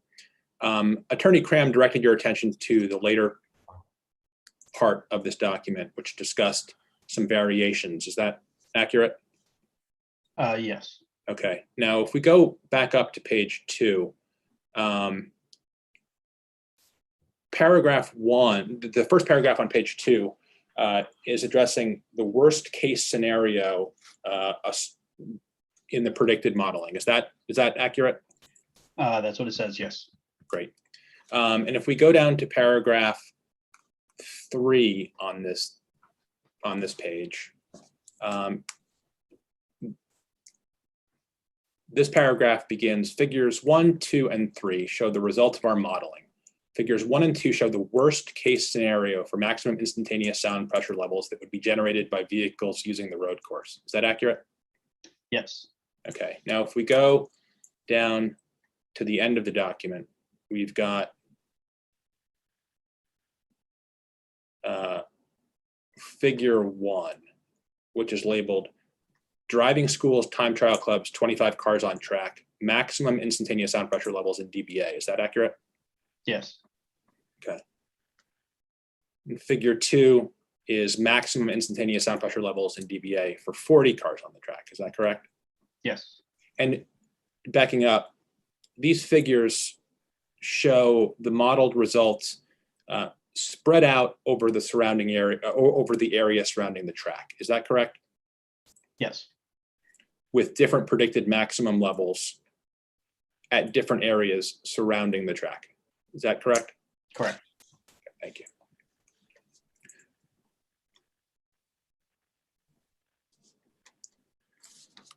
And finally,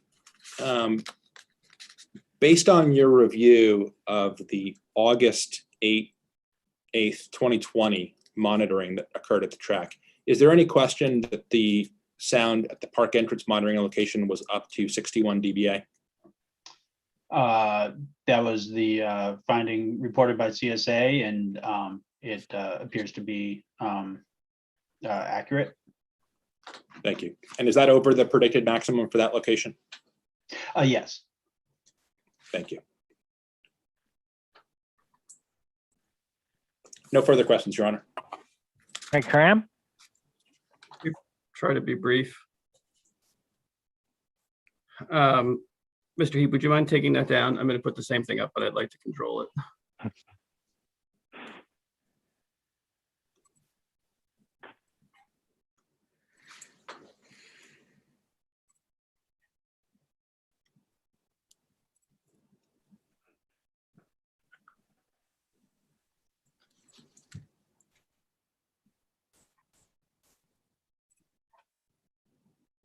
Can everyone see RSG's March 5th, 2007 memo? Yes. Good.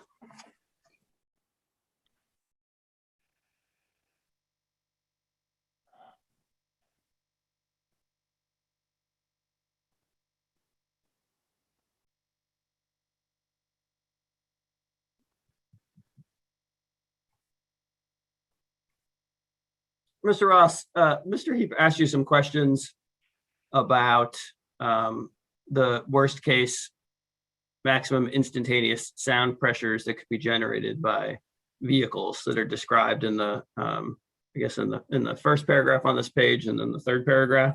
Do you recall that? Yes. It's not your opinion that when RSG described the worst case scenario, that includes the worst case atmospheric conditions, correct? In this particular part of the report, is it my opinion of whether or not the worst case scenario is reflective of atmospheric conditions? Yes. I mean, the statement is to address the worst case scenario, our modeling assumed that the vehicles on the road course would all be generating maximum allowable levels at the same time. So that use of the word worst case scenario in that sentence is referring to the sound emissions of the vehicles and is not reflective of the atmospheric conditions. Okay. And in fact, the modeling that was done was based on moderate downwind conditions, and correct? That is my understanding, yes. And other average atmospheric conditions, correct? I don't know if they would be average. There are typically 70 degrees Fahrenheit used. I don't know if those are necessarily average for the site, but there's a pretty typical baseline used for temperature and relative humidity. Okay. And so when the model talks about the worst case scenario, it does not address variations from those atmospheric conditions that you've just described. It's talking about the conditions on the track, correct? In that part of this report, yes. Okay. And is there somewhere in this report that talks about the worst case atmospheric conditions? There may be. I would need to review it. Okay, please do. Would you like me to start on the first page? Sure. Thank you.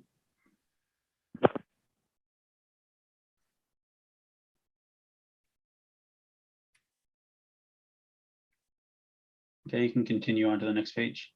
Thank you.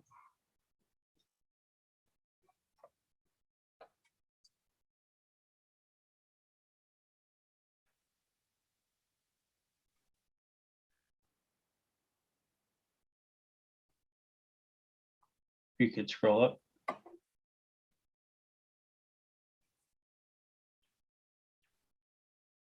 And then down to the last page.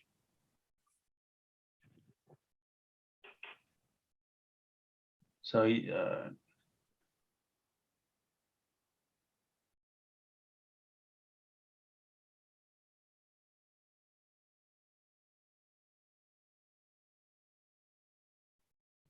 okay, so your question again was whether or not the report speaks to worst case atmospheric conditions. Correct. This last paragraph is the most pertinent part of his analysis related to atmospheric conditions, and he refers to sound levels being quieter or louder than possibly being quieter or louder. Then what was modeled, correct? Yes. Okay, thank you. No further questions. Attorney Heap? You're on mute, but I think you're saying no more questions. No further questions, Your Honor. Thank you. All right. Thank you, Mr. Ross. You're excused. Okay, thank you. So, Attorney Heap, what was your game plan for the rest of the afternoon? That's it for me, Your Honor. Okay. Attorney Cram, do you have your first witness ready? I do. And I don't know if this might be a decent time for a short break. Oh, but... you read my mind. So we will take a short break. Can we all agree to be back here at 5 minutes to 4, 15 minutes? Yes. And, okay. And just so I can plan accordingly, Your Honor, what time would you like to go to until today? Well, who's your witness? I'm going to call Mr. Ferguson first. Okay. And how much time do you think you're going to have him on direct? That's what I'm hoping to whittle away during this short break. Okay. Because typically, not typically, absolutely, my court day ends at 4:30. So we'll not be going past 4:30. But if there's a logical place where we would break in the testimony, let's say at 4:20 or something like that, we'll break then. Okay, that sounds okay? great. Thank you very much. See you all in 15 minutes.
Hi, Judge. I can't hear you. You're not on mute, but I'm not sure why your sound's not coming through the courtroom.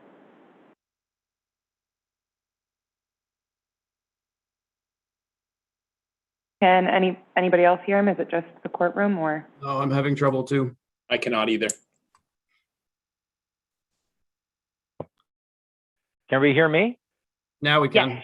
Yep. Okay. All right, we all set, Ms. Masello? We are. Okay. So Attorney Cram, next witness? Palmer Motorsports Park calls Mr. Fred Ferguson. Okay, Mr. Ferguson, you're called back to the stand and you're still under oath. Go ahead, Attorney Cram. Mr. Ferguson, could you just state your full name for the record, please? Fred Ferguson.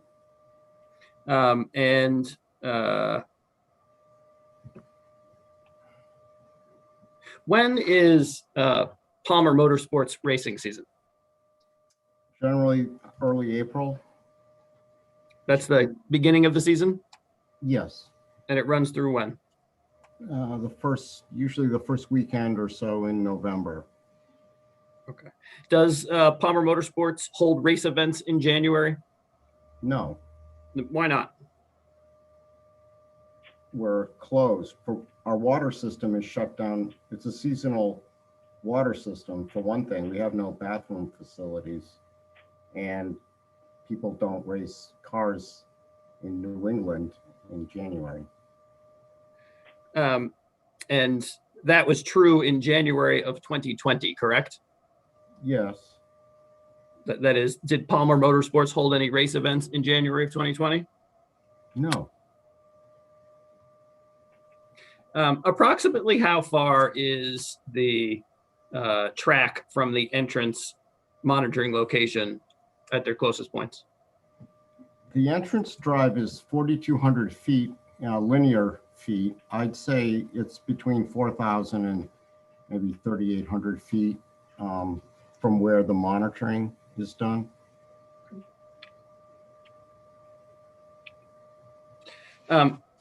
Prior to the COVID-19 state of emergency, when had you scheduled the first racing event for 2020?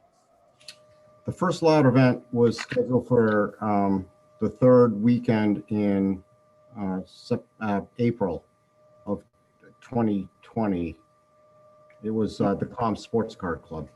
And what happened to that event? It was canceled with all the other events after the stay-at-home order came out. And prior to its cancellation, had you arranged for sound monitoring at that event? Yes, RSG was scheduled to come out and monitor at that event.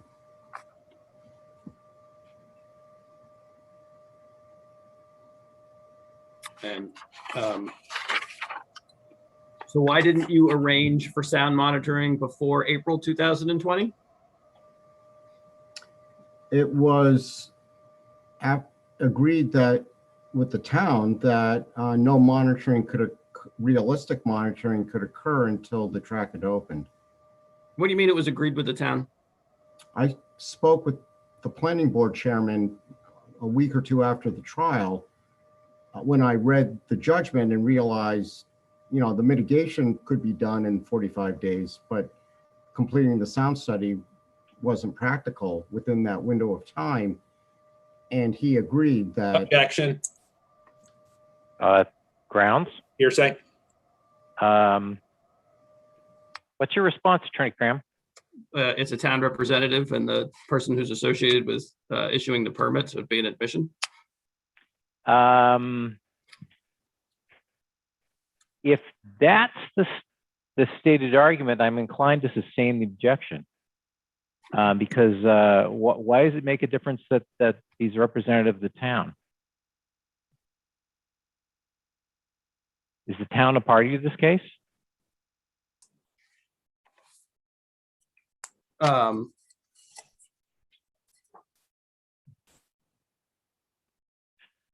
Well, an official of the town of Palmer is. Well, but am I going to hear evidence that the planning board chairman was acting with the knowledge or authority of Ms. Weeks, who's the building inspector and zoning enforcement officer? Okay. I understand the nature of your ruling, and I actually did not intend to elicit from Mr. Ferguson what the planning board chair had said. I believe my question was just who did he tell? All right. So I've written down that Ferguson spoke with the planning board chair after the trial. After I take it he spoke to the planning board chair after my January 2020 judgment entered. Is that correct, Mr. Ferguson? Yes, that's exactly. Okay, that's all I'm writing down then so far. Okay. Thank you. The point is I wanted to make sure that the course we were taking in terms of scheduling thing, the town was, aware of. Okay, Mr. Ferguson, when did you first arrange? Strike that. When did you first actually conduct monitoring at the track in 2020? Mid-July was the first loud event after we opened in June. And who did you use to do that monitoring? CS Acoustics. Cross Spectrum Acoustics? Yes. And that's Mr. Singleton? Yes. And why did you use him instead of RSG? When I contacted RSG in mid-June after the order, we were allowed to reopen, they were no longer available or couldn't commit resources at that time.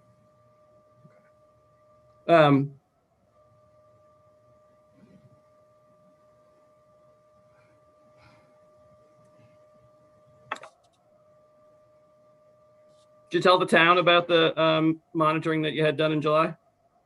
I tried to. What do you mean? I called again, the planning board chairman and wanted to attend one of their meetings. And this is back in June, I believe, and was told to communicate only through their.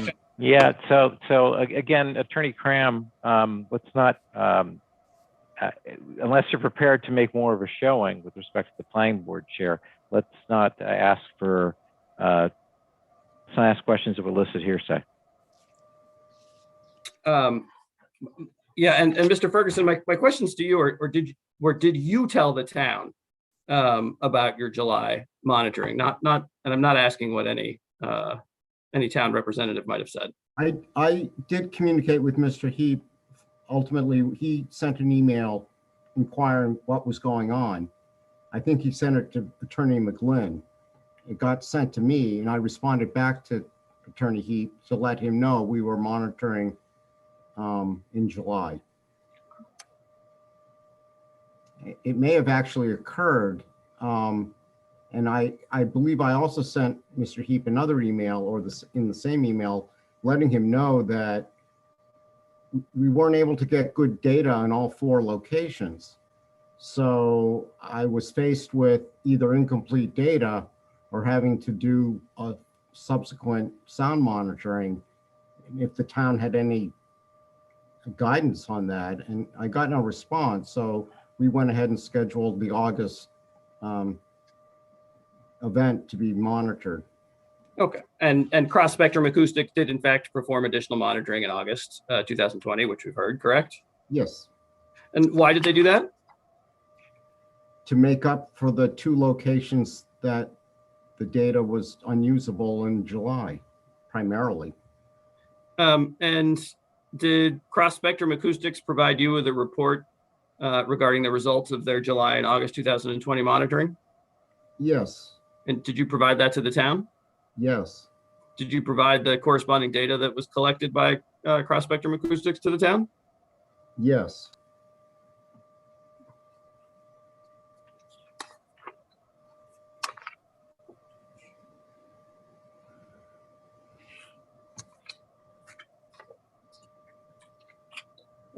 I'd like to have you take a look at photos that are marked as Exhibit 12.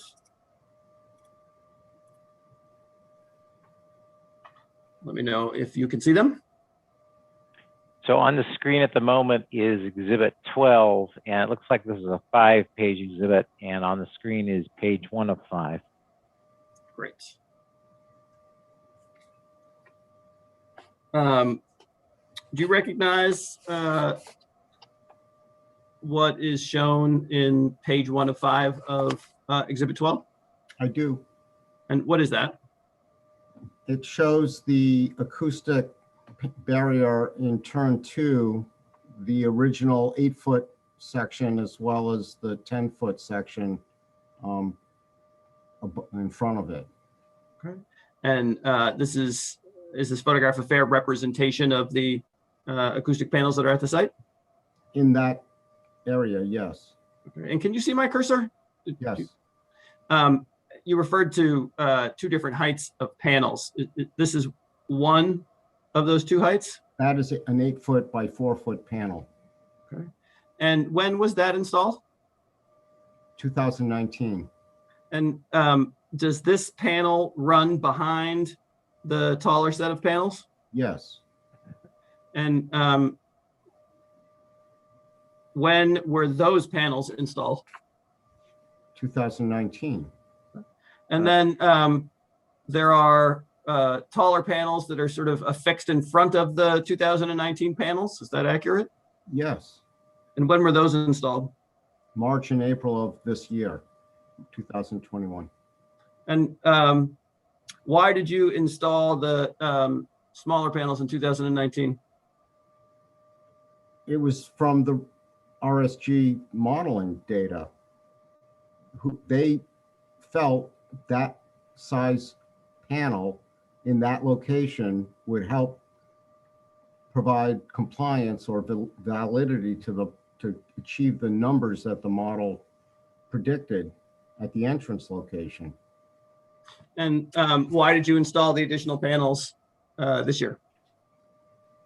It was recommended that it would provide more of a cushion and provide additional mitigation.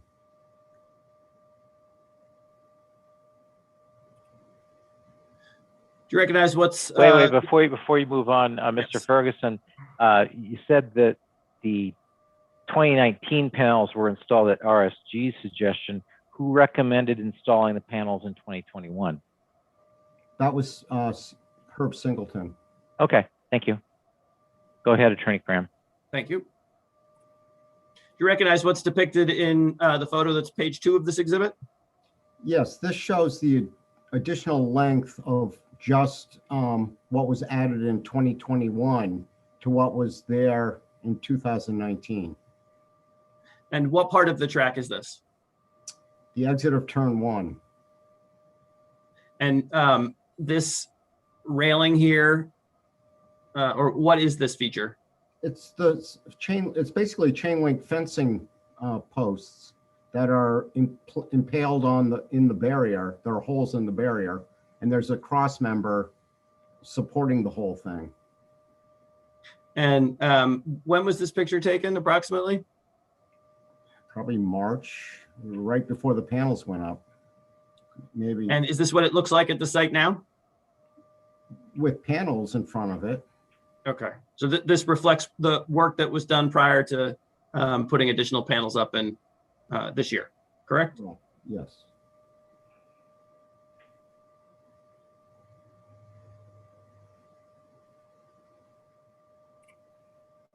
And can you tell us if you recognize this photograph? Yes. What is this a picture of?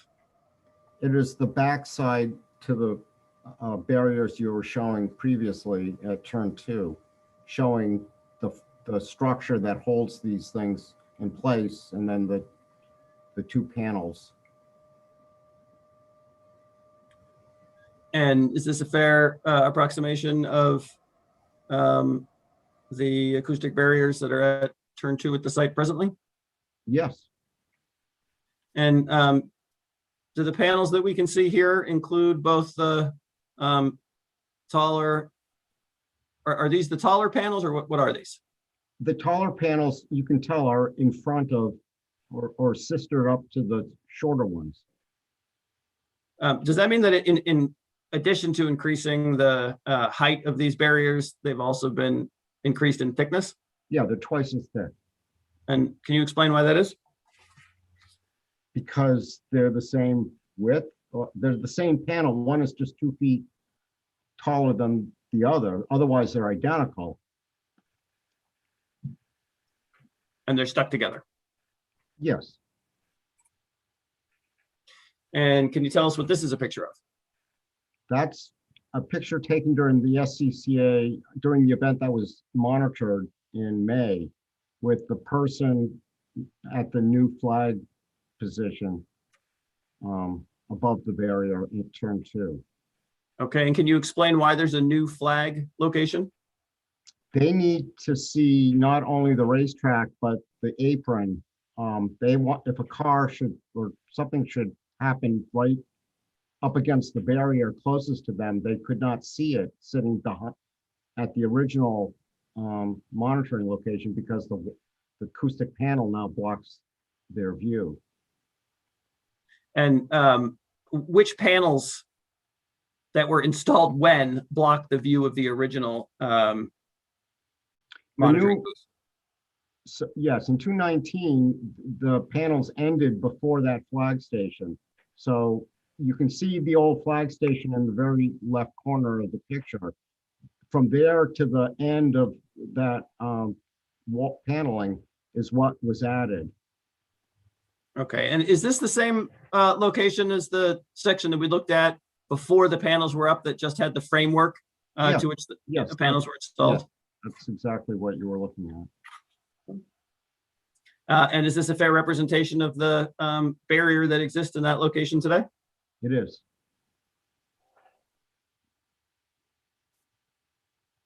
And this is the last picture. Can you tell us if you recognize this? Yes. And what is it? It's the same barrier looking, let's say east. The other end of the barrier that we were just looking at? Yes, And does this include both panels that were installed in 2019 and 2021? yes. And how can you tell? There's a notch. You can see at the very end, the notch where the last shorter barrier protrudes a little beyond the taller barrier. Right where the cursor is now? Yes, And is this a fair representation of this section of the acoustic barriers at the site today? yeah,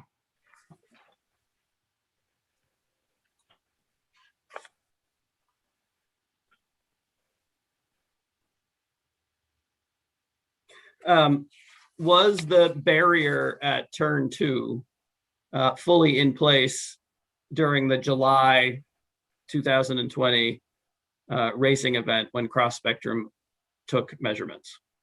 yes. Did something happen to the barrier between the July 2020 event and the August 2020 event that Cross Spectrum monitored? Yes. What happened? There was a high wind storm in early August, or late July. I don't know the exact date, but we had huge gusts and it dislodged half a dozen of the panels. Some were hanging, but most of them were literally ripped away from the framing. And at that time, we didn't have spares. So they remained that way for a while. And they've since been repaired. Yes, And do you now maintain a collection of spares? yes, we have quite a few spares. Do you know how many? I'd say 40 panels, maybe.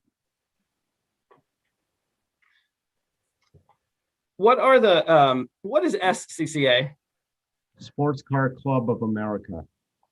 and what is that? It's the largest and oldest car club in the country. And they sometimes rent Palmer Motorsports facility, Yes, and they hold what I think we've heard referred to as SCCA events. Is that accurate? yes. And what are those? They're race events conducted under SCCA rules. And when SCCA has events at Palmer Motorsports track, Does Palmer Motorsports conduct trackside monitoring? Yes, Has Palmer Motorsports always conducted trackside monitoring at SCCA events? no. When did it start? I think 218, we became frustrated. We became concerned that cars were not being black flagged as quickly as we would like to see that happen. And have you addressed that concern? Yes, How? Attorney I- Cram, here, Yes. before your witness keeps answering, could you put the photographs down off the screen? Because I'd like to be able to see the witness more clearly. Thank you. Go ahead. Thank you. I was asking if you had, or Palmer Motorsports had addressed the concern that you just expressed. we have our own track personnel at the sound monitoring location with the SCCA personnel who are also monitoring sound. And has that affected the conditions during SCCA events? Actually, not as much as we were. We conducted test and tune day on Friday, and most of the loud cars get handled before the race actually occurs. What do you mean by that? Well, the track conducts its own test day on Friday, and it's run under the same rules of the SCCA event. But we are, at that event, there are no SCCA sound people. We're the only ones flagging as well as monitoring sound. And generally on Friday, we'll get several vehicles that exceed sound, and they have to fix that before the race weekend. And that's proven, they seem to be able to fix it. So it means that we've had far fewer black flags over the weekend than we used to have.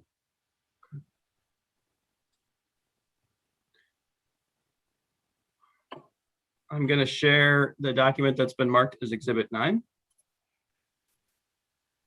Let me know if everyone can see that. Yes.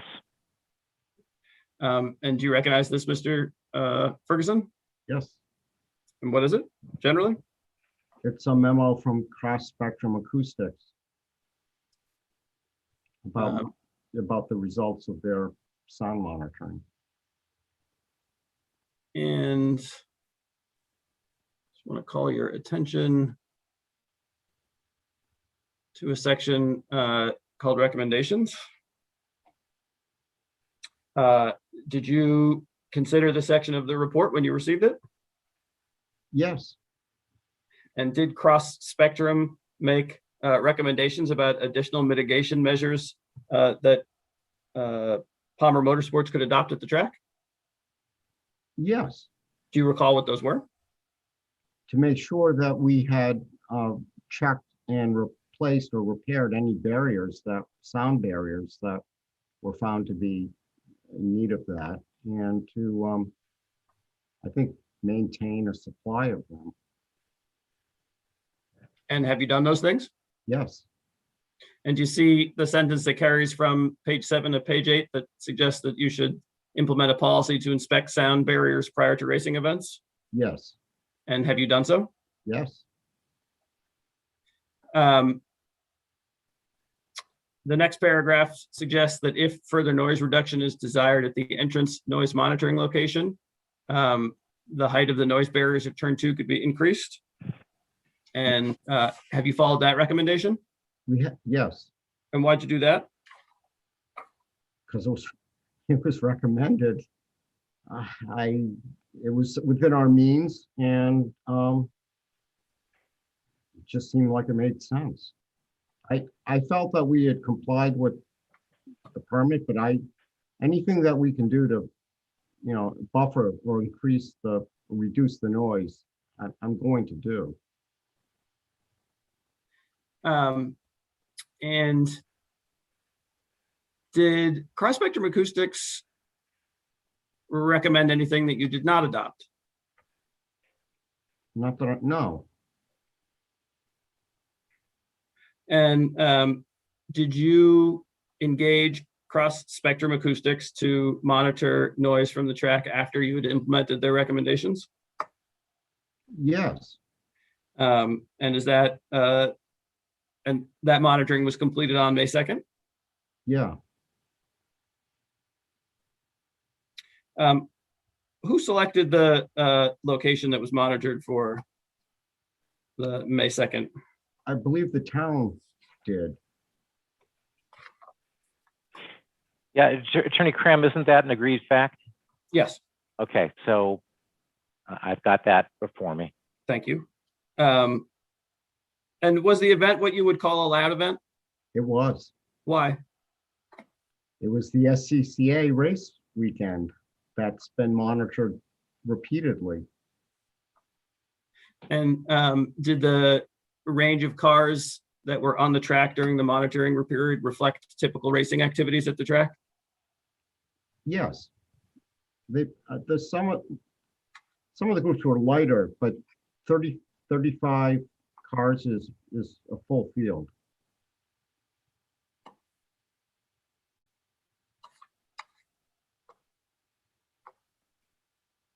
I'm sorry, can you explain what you meant by that?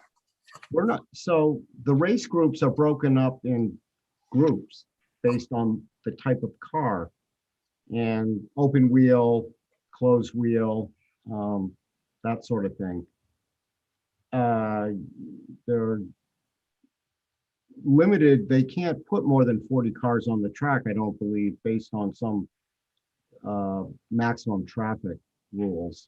But if the group only has 15 or 20 people, that's how many cars are in the group.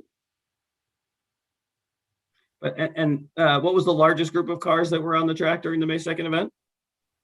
I think 35 or 34 was the largest I noted.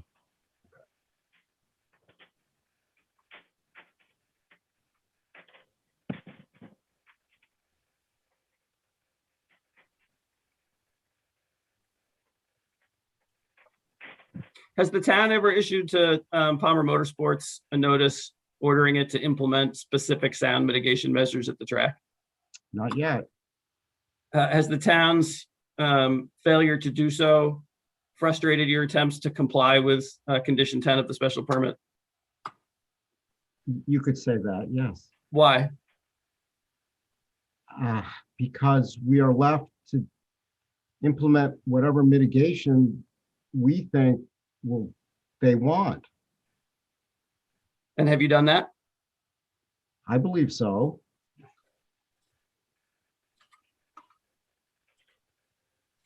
No further questions. Okay. Typically, we would have cross-examination start at this point, but it's 4:23.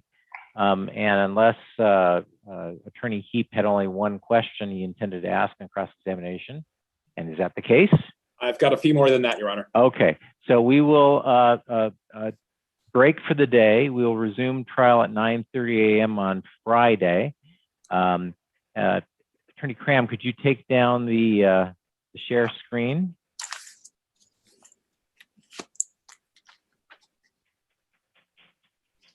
Okay, and so we'll start at 9:30 a.m. on Friday by Zoom. And at that time, we'll start with Mr. Heap's cross-examination, Mr. Ferguson. Then after Mr. Ferguson testifies, Mr. Cram, who's going to be our witness after that? Last witness, Herb Singleton. Okay, so it sounds like we'll probably be done by noon easily then, right? Let's hope so. I think that is very possible. Okay, and